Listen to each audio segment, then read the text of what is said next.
वो त्यागी पुरुष हैं, वो त्यागी पुरुष हैं। और त्यागी पुरुष जो होते हैं उनको पद की लालसा नहीं रहती है।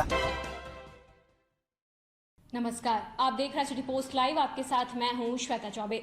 पश्चिम बंगाल में साधु संतों पर हमला किया गया।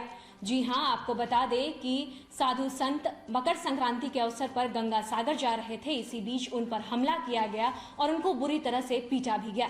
इसी कड़ी में नेता प्रतिपक्ष विजय सिन्हा का बयान सामने आया, जिसमें उन्होंने पश्चिम बंगाल के सरकार को घेरते नजर आए और वो कहते नजर आए कि जिस तरीके से इस पूरे मामले में पश्चिम बंगाल की सरकार चुप्पी साधे हुई है और कुछ भी बोलने से बच रही है और इस पूरे मामले में जो संज्ञान नहीं ले रही है, कहीं ना कहीं यह दर्शाता है कि सरकार के द्वारा ही उन बदमाशों का मनोबल बढ़ाया जा रहा है।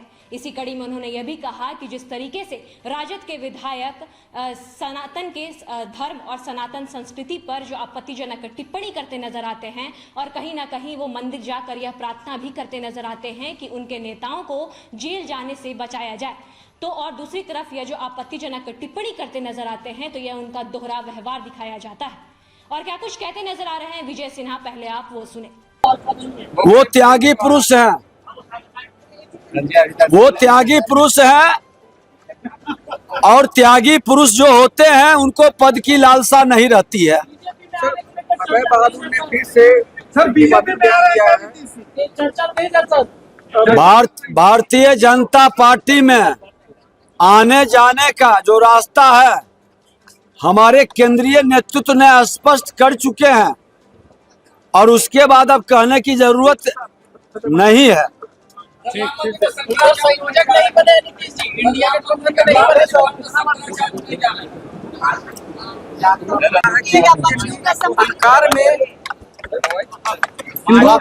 में रखा हुआ है और पत्थर का प्राण प्रतिष्ठा किया।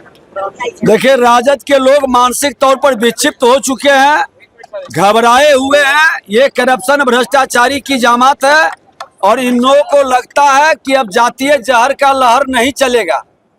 तो जातीय जहर का लहर नहीं चलेगा तो धार्मिक उन्माद पैदा करें, सनातन के संस्कृति और सनातन के देवी देवता पर बयान दे करके लोगों को भरमाने का खेल खेलते हैं। और ऐसी मानसिकता जब उनके नेता जो उत्तराधिकारी बिहार के उप मुख्यमंत्री है बाल जाकर के बालाजी पर चढ़ाते हैं, मंगत मानते हैं कि जेल जाने से हमें बचा लें, और उनके विधायक का इस तरह का बयान, ये दोहरा चरित्र बिहार की जनता देख रही है। पुनर्जागरण का वर्ष है और हमको लगता है कि जो भी सनातन के उत्थान और कल्याण में लगे हैं सभी का स्नेह आशीर्वाद अयोध्या में मिलेगा। सभी लोग का आशीर्वाद मिलेगा। ये पुनर्जागरण का वर्ष है।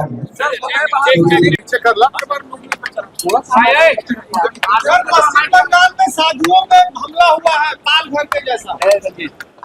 देखिए, पश्चिम बंगाल के अंदर जिस तरह के वातावरण बना रहा है ये मिनी पाकिस्तान का रूप दिया जा रहा है। और वहां पर सनातन के संतानों को, सनातन के साधु संतों को जिस तरह से नग्न करके पीटा गया और सरकार शासन प्रशासन में बैठे लोग मूक दर्शक बने रहे, कहीं न कहीं उसका मनोबल बार बार बढ़ाया जाता है बंगाल की सरकार की ओर से, और आज उसी का रूप दिखाई पड़ रहा है।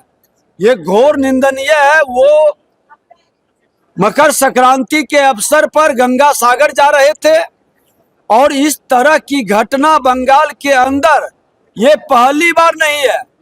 प्रेस मीडिया के माध्यम से लोगों के पास आया, इस तरह की घटना को वहां छुपाया जाता है और पश्चिम बंगाल सरकार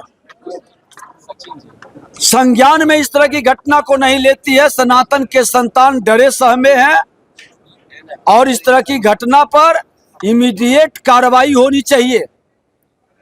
ये 21वीं सदी का भारत है। बंगाल पाकिस्तान और बांग्लादेश के राह पर न चले और वहां जो इस तरह की घटना होती है वही राह पर बंगाल और केरला के अंदर जो वातावरण बनाया जा रहा है पूरा देश इस दोनों के राज्य की स्थिति से अवगत है और घोर निंदा करती है। अच्छा, नीतीश कुमार ने तो क्या कुछ कहते नजर आए नेता प्रतिपक्ष विजय सिन्हा, आपने वो सुना। और उन्होंने साफ तौर पर कह दिया, नीतीश कुमार के संयोजक बनने पर उन्होंने कहा कि नीतीश कुमार एक त्यागी पुरुष है, उनको इसकी लालसा नहीं है।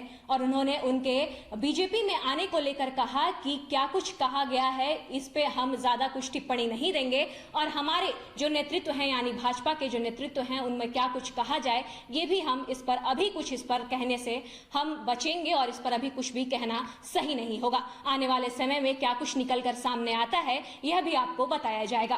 तो क्या कुछ कहते नजर आए नेता प्रतिपक्ष विजय सिन्हा, मैंने आपको सुनाया।